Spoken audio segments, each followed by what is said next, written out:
Hi everyone, welcome to the weight management course.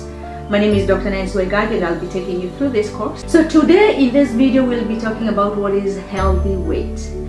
And let's start with what is weight management anyway. So weight management refers to deliberately and consciously working to maintain a healthy weight. We know weight management is very important for your health, and the main goal of weight management is to prevent disease, to treat existing disease, and to reverse complications of lifestyle diseases that result from obesity. And at the same time, weight management helps improve the quality of life. So we know obesity is a modern life health crisis that makes weight management very crucial. Obesity is a disease. Obesity is a serious, chronic, and progressive disease that is associated with a significant increase in mortality, which is the risk of dying, and many health problems, including heart disease, type 2 diabetes, hypertension, metabolic syndrome, which leads to insulin resistance. And this is how most people get type 2 diabetes. From metabolic syndrome, they get insulin resistance, then they get type 2 diabetes. Obesity also predisposes people to sleep apnea and even to some types of cancer. So how do we determine what is a healthy weight? So in the medical field, we commonly use the body mass index and the waist to hip ratio as the determinants for healthy weight. So body mass index is calculated by taking your weight in kilograms and divided by your height in meters squared. So we're gonna look into that further. We're gonna do some calculations to see how you can calculate your own BMI. And body mass index is correlated with the body fat. It is not a perfect measure, but it gives a fairly accurate assessment of how much your body is composed of fat. So overweight, the numbers that you need to know is that between 19 and 25 is normal. That is, will give you a healthy weight. A BMI between 25 and 29.9 is considered overweight, and anything above 30 is considered obese. So also another number that is important to know is that any BMI of below 18.5 is underweight, and that also predisposes you to health problems. BMI above 40 is even more critical because it's what's called morbid obesity and increases your risk of the diseases that we just mentioned. So the higher the body mass index or BMI, the greater the risk of weight-related or lifestyle diseases and their complications. Another determinant that we use for healthy weight is waist to hip ratio. This compares the size of your the size of your waist divided by your hip.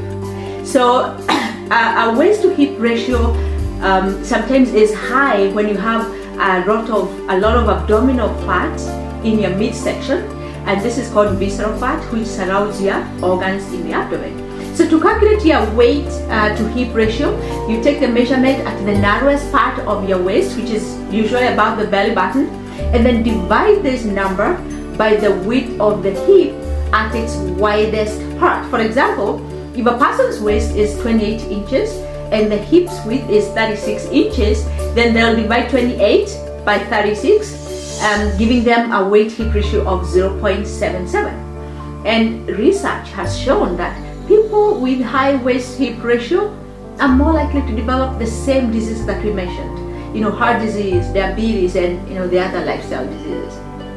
So the risk of these diseases depend on your weight hip ratio. So the healthy waist hip ratio for females is below 0.8, and for males is below 0.9. So if you notice that your waist is approaching the width of your hips, then you need to do something about it to reduce your waist to hip ratio. So you need to keep it for females below 0.8 and for males below 0.9. So those are the two determinants that we use to determine the healthy weight. And like I have said, look at the tables to determine where you fall. So a combined high waist to hip ratio and a high BMI of above 29 indicates that you really need to do something.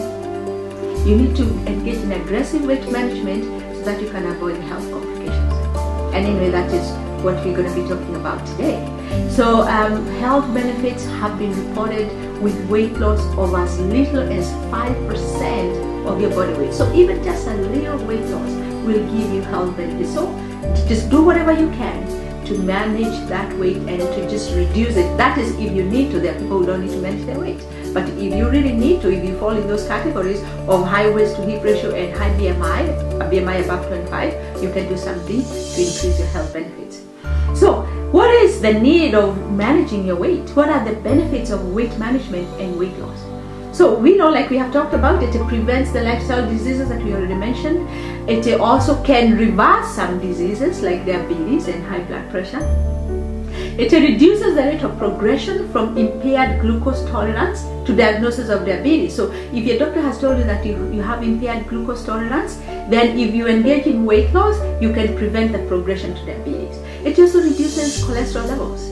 It also has other benefits, like it reduces urine incontinence, it reduces sleep apnea, reduces depression, and at the same time, it improves your quality of life, it improves your physical functioning, and it improves your mobility. So there are many benefits that you can get from just managing your weight. So that is the end of this video. We're going to be talking next about the BMIs table. I'll show you the BMI table and the waist hip ratio table so that we can get a better understanding and a visual so that we can determine where we are. I'll see you in the next video.